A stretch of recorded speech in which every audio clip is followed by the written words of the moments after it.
everyone. It looks like we still have a few more stragglers, but I'll go ahead and get rolling.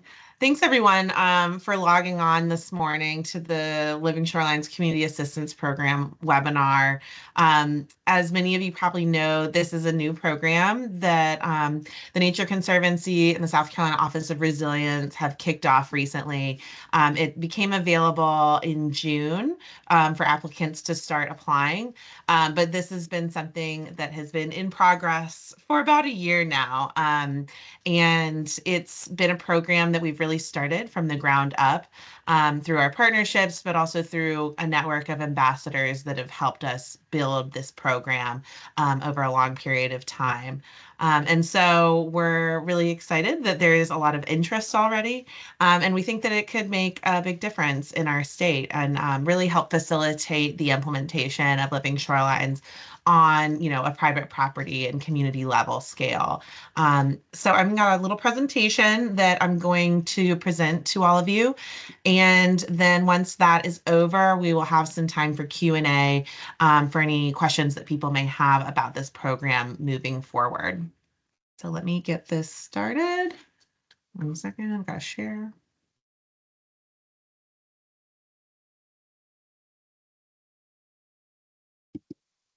All right, does everyone see my presentation? Okay, perfect. Yeah. All right. And yeah, if there's any issues with this slideshow, just feel free to call out because I can't see y'all right now. And so, all right, so yes, as I mentioned, this presentation is about the Nature Conservancy's Living Shorelines Community Assistance Program. Just a little bit of background information is that this is funded through a NOAA federal grant that we received back in 2023. And it's one of several projects that we are implementing in hopes to upscale living shorelines and nature-based solutions in South Carolina. This grant period runs from 2023 to 2028. And as I mentioned, there are several different projects that we have working under this grant. But today, of course, we're going to talk about that community assistance program. Before we dive into the aspects of the program, I just want to give any residents or anyone who's a little bit unfamiliar with a living shoreline just a kind of background buffer information. So I took the Department of Environmental Services definition of a living shoreline and I reworked it a little bit so it was a little bit easier to digest. But a living shoreline is essentially a permeable barrier or structure placed between the low and high tide water lines, which use natural and green materials to enhance intertidal habitat and reduce erosion along the shoreline. So that intertidal habitat enhancement and erosion reduction are really the two key reasons why people might be interested in getting a living shoreline on their property. A living shoreline is can work in the same way that maybe one would get a bulkhead. However, they're very different. They use very different materials and, one would have different reasons for choosing a bulkhead over a living shoreline or vice versa. So on the left here, we have a picture of a bulkhead, and they typically keep out vegetation and tides, prevent marsh migration, and can create seaward erosion.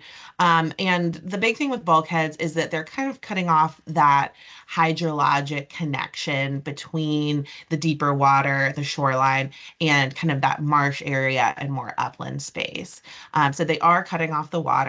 However, bulkheads do get weaker over time. Day one that you get a bulkhead installed, it'll be great, it'll work. However, they will get weaker and eventually have potential to fail during major storms. On the other hand, living shorelines use natural materials to encourage vegetation regrowth and buffer the shoreline from aquatic energy.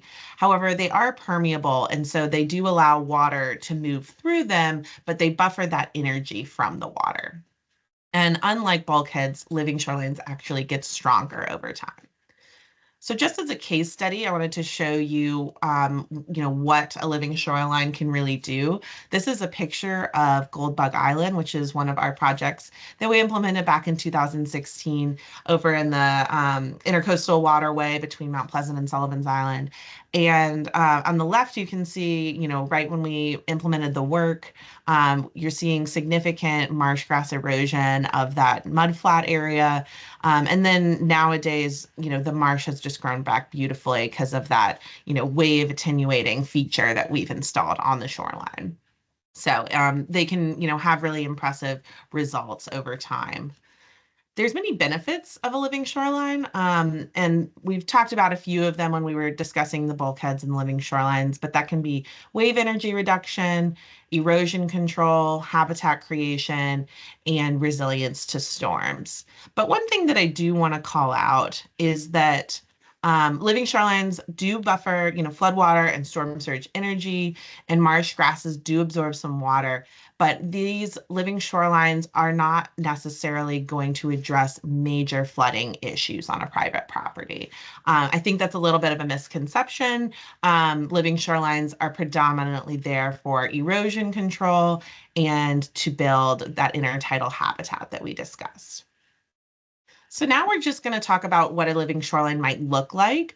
In South Carolina, there's a wide variety of materials that you can use to build a living shoreline. And through our community assistance program, we anticipate using a variety of materials and designs based on the applications and the properties that we will be implementing these projects on.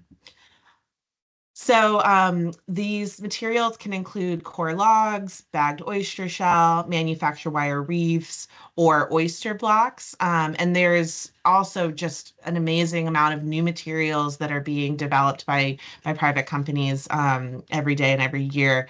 And so there's a lot of different options that residents can choose or designers can choose to implement to still execute this living shoreline feature. The first of which is core logs. These are, sacks of coconut fiber, and they're best suited for low energy, low salinity environments. They're more of a short-term shoreline stabilization tool, which really will allow, sediment to accrete behind them and marsh grasses to regrow. But they don't have that oyster component that I think a lot of people think about when they are thinking about a living shoreline. These are really not ideal for high energy environments, and they should be installed on flat banks because they're very light, they're easy to use, but they're, cannot really withstand that much energy from the water. Next, I'm sure many of you have seen bagged oyster shell somewhere or another, but this is a great solution for low to moderate energy environments. They do provide substrate for oysters to grow upon, and they kind of create that low profile oyster bank shoreline stabilization. And so they are a great option, and they are often used by DNR's SCORE program in their work. Next, we have manufactured wire reefs. These, I believe in the beginning, they initially started as repurposed crab traps, but now we actually have designs where we're manufacturing these wire reefs for living shorelines. And they will be placed on the shoreline to encourage oyster attachment and that sediment fill and accretion. These are also relatively lightweight, and so they're good for softer shorelines, and they can be used in moderate to higher energy environments as well.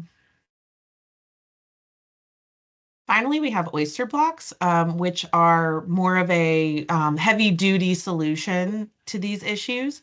And so they are interlocking concrete structures that act as building blocks. They're very similar to Legos. And these oyster castles also trap sediment and provide substrate for oyster recruitment.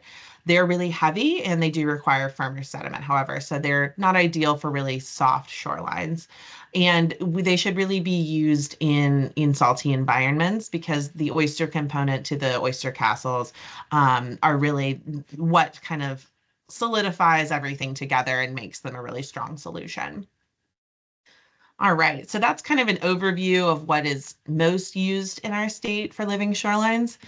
So now we can talk a little bit about what the Living Shorelines Community Assistance Program is. We can dig into that a little bit further. So the Living Shorelines Community Assistance Program is a grant-funded public assistance program designed to provide under-resourced waterfront property owners and communities with a nature-based solution to combat erosion in the form of a living shoreline. So the two key aspects of this program are, of course, the technical aspect of implementing permittable living shorelines on properties and in communities. But of course, there's a social component to this program where we're really trying to assist communities and landowners who may not have the ability to implement these solutions themselves. Some additional considerations about this program are that this is a pilot project initiative. We're operating under limited funding and a constrained timeline. So throughout this project period, we anticipate implementing somewhere between 50 to 30 parcel scale living shorelines throughout the duration of the program. And of course, this all depends on the materials that we're using and the scale of the projects that we're implementing. And so that's kind of why there's such a wide range of deliverables that we're expecting from the program. Additionally, our hope for this program framework is to, of course, increase this, nature-based solutions to residents of the state, but also to demonstrate the need for a long-term living shorelines program to the state of South Carolina, and to develop that proven program structure that we hope could become a permanent state-level program in the future.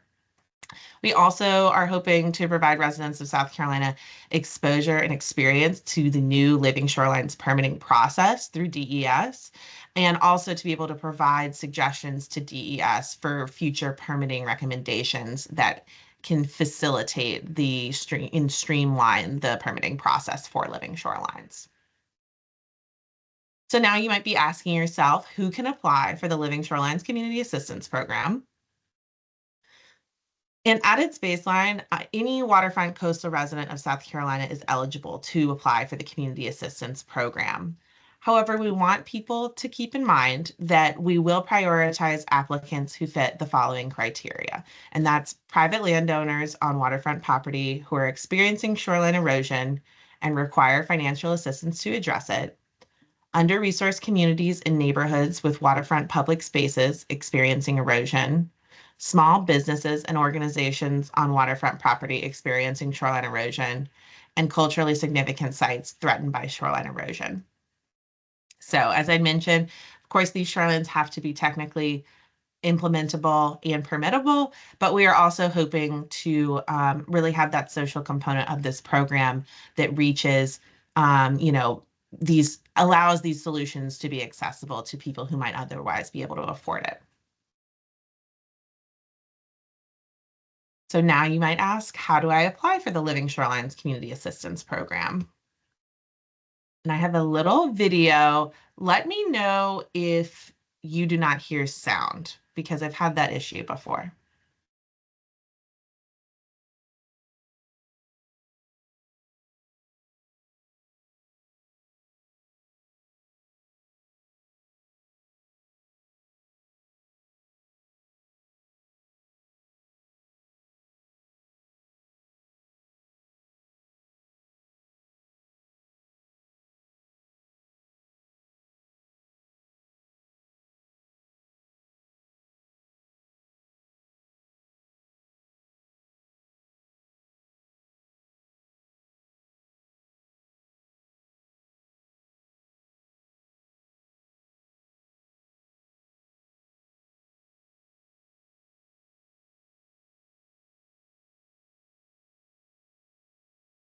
Hey, Susan, we're not hearing sound if we're supposed Uh-oh. to. Sorry, thank you for telling me. Welcome. Let's see. Mhm. Let me stop sharing momentarily. Oh, I think I need to, okay, include sound. Okay, I'm gonna restart that. Sorry, guys. Such as what? Oops.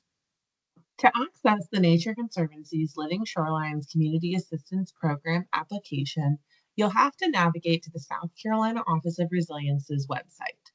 To do that, type in your web browser bar scor.sc.gov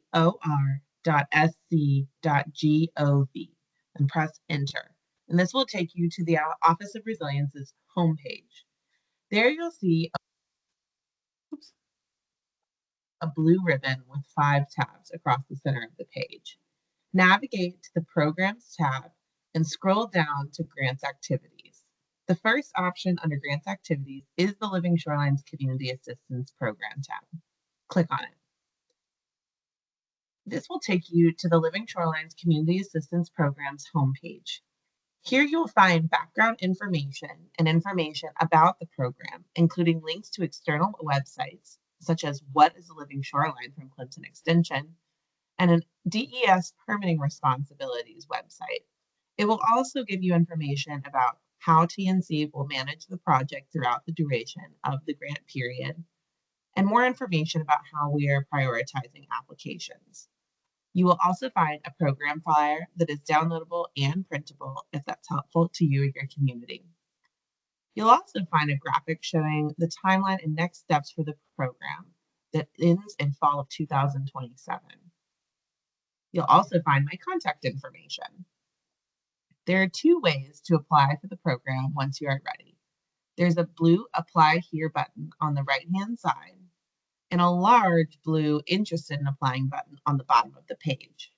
When you're ready to fill out an application, click on one of those buttons. This will lead you to an online form that has many questions and will ask you these questions. Fill them all out and press Submit when you're done. This will submit your information to the South Carolina Office of Resilience, who will then share it with the Nature Conservancy, and we will begin application review. All right. So I know that was very, very, step by step, but I hope it's helpful to anyone who might have found it a little bit difficult to find it on the Office of Resilience's website since it's not directly on that SCORE homepage. Additionally, if you are unable to access the website or you feel uncomfortable submitting your information online, we also have a print version of the application. And so definitely please reach out to me if you would prefer to submit a paper copy. To access, oops, not again. Okay. So if in case any of you haven't necessarily worked through the application yet, the following information is what is gonna be requested from you during the application process. And that's your address, contact information, age, property ownership, gross household income, number of people residing on site, your taxpayer status, as in are you the taxpayer of this property, waterfront designation, confirmation of erosion on your property, estimated length of impacted shoreline, estimated boat traffic. And then we have kind of some scale questions with long feedback boxes where we're just hoping to get a better idea of your story and the erosion impacts this may have on your property ownership, on your worker livelihood, or on your lifestyle. For example, if you are experiencing significant erosion, which has, removed all of the marsh grass and removed all of the oysters from your shoreline that maybe you once used that shoreline to harvest or to fish from, and now you no longer can't. We want to know those stories because that, of course, is really impactful and something that we want to consider during application review.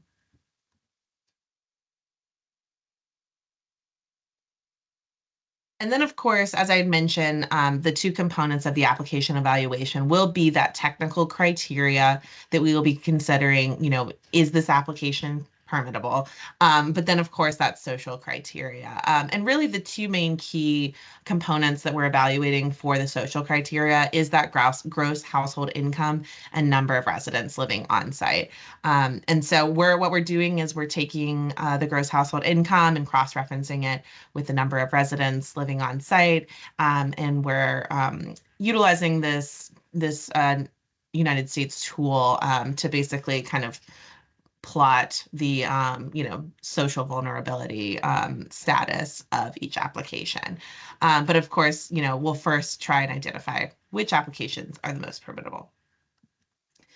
And so there's actually three little rounds internally that we're going to be working through once we receive these applications.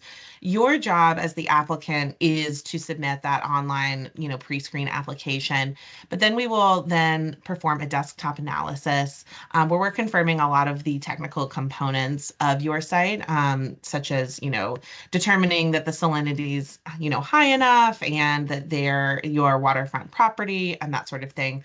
And then once we've kind of reduced the potential applications based on the number we think actually fit the program, we will then begin to conduct site visits with applicants to have a final evaluation of the property. So as for the next steps, as you can see down here in this graphic, we'll begin application review. We're anticipating around September is when we will start to review those applications. And then we will work through our internal application process and reach out to the sites that we're interested in performing a site visit on. And we'll contact you, set up a good date that works for you, and we'll come out on site. We do have a little bit of a team that will come out with us. We're partnered with Sustainability Institute and Biohabitats to help us assist with these site visits. And we'll just talk to you a little bit more about the program, a little bit more about your property, and just ensure that it's a good fit, that we think that everything, technically is feasible and it's a good site for a living shoreline, because not all sites are, suitable for a living shoreline. So we just want to ensure that, everything checks out on both ends. And then starting in like early 2026, we'll begin that engineering, design, and permitting process. And so we'll be hiring an engineer for each property we select to design the shoreline. And they will also provide us professionally designed drawings that we will need to submit to DES for the permitting process.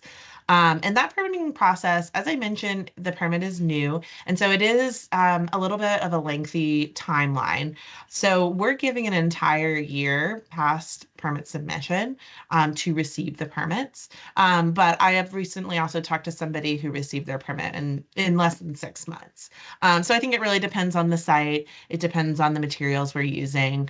But we will continue to keep applicants updated on the process and keep them informed of, how everything's going. But do know that this can be a little bit of a lengthy process.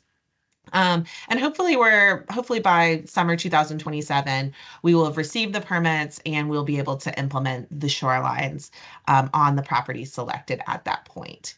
Finally, at the end of the program, we do hope to bring all of the selected applicants together to a working group to give us feedback on how the process went, which will really help us inform that recommendations document that we're hoping to develop for Department of Environmental Services. So we would really be excited to have all of the applicants come back and give us some feedback about how we can make the program better. Okay, that's all of my information. Does anyone have any questions about the program?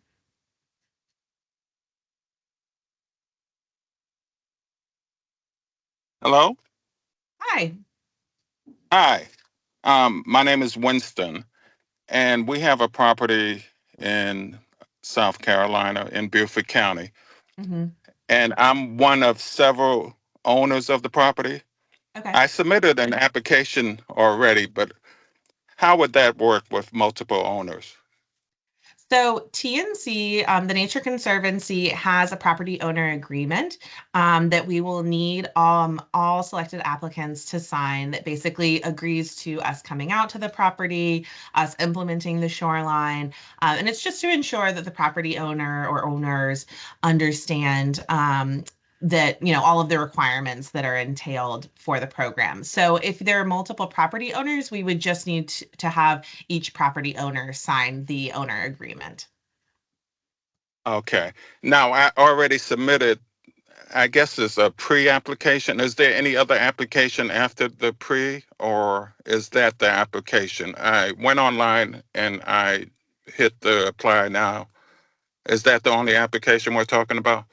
Yes, so that's the only application that you will have to directly submit. As I mentioned, we will receive your application and go through this desktop analysis process where we're just kind of verifying a lot of the information that you're submitting. And then if your property or application is selected to move forward, we will then contact you to set up a site visit. So this is the only application that you'll actually have to fill out. Okay, and I saw in the presentation you're asking for income, I guess, as a consideration. How would that work with multiple family owners? Hmm. Because Yeah. myself, I do not live on the property, but I have ownership in the property. We do have folks like maybe about four family members that live on the property, but the majority of the owners is, heirs property. So Right. we have a number of owners or fractional owners. So I just wanted to know how the income situation would work. Right. So what I would say is I would fill out the gross income, household income based on the people living on property. So if you have four people living on property, then you would combine their incomes to create the gross household income of that property. Now, I put the application in my name because Hmm. I'm the person that I've been dealing with other government agencies. They recommended this particular program. Hmm. Um, and I'm the one that's pretty much moving everything, Okay. contacting folks and so forth. The folks that live on the property, they're elderly. They're Hmm. like in their 80s. So I'm basically taking the lead. So I put everything in my name for now. But if I need to amend that, you know, I would like to amend it if it's not going to give us the best chance of getting into Okay. the program. Yeah, definitely take my contact information and just send me an email and I can help work through the amendment of the application with you. Okay. And your contact information, is it somewhere I can? Yeah, I have it on this next slide. So my email is at the bottom here.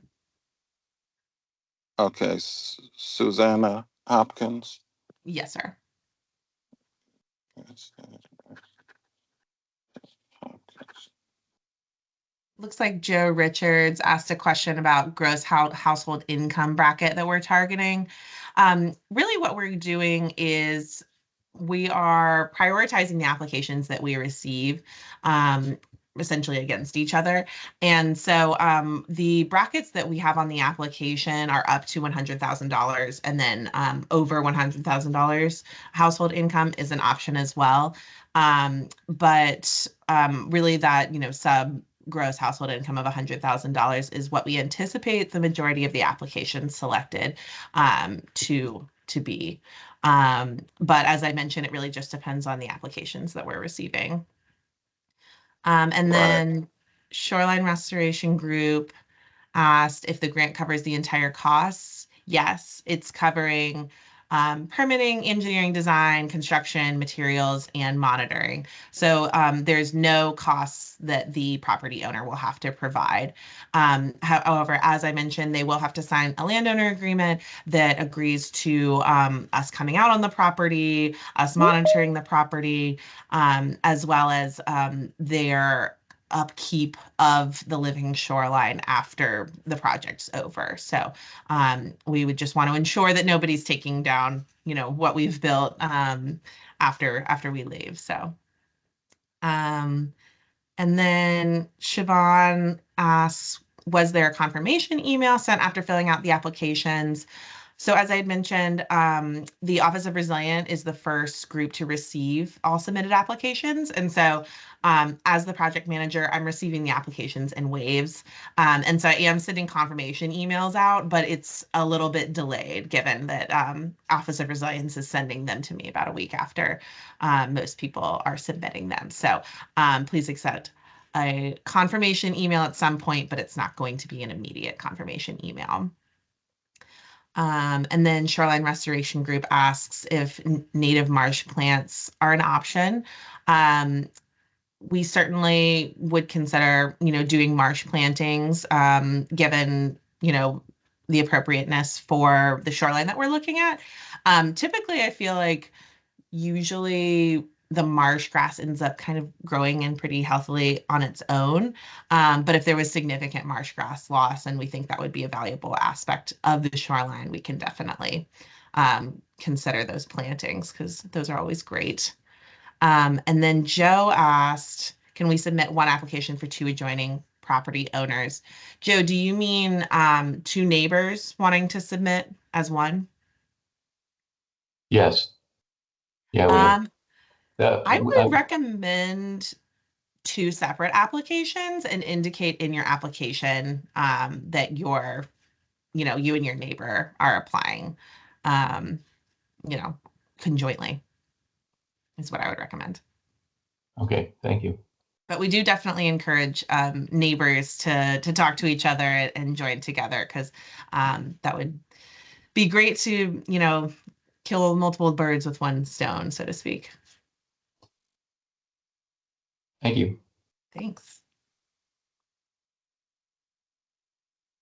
Any other questions?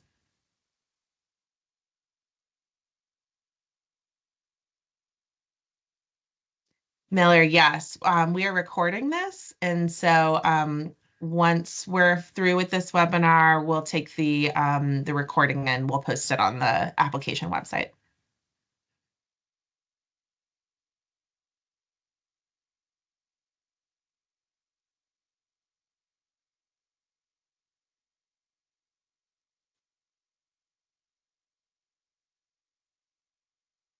All right. Oh, I see Karen's typing.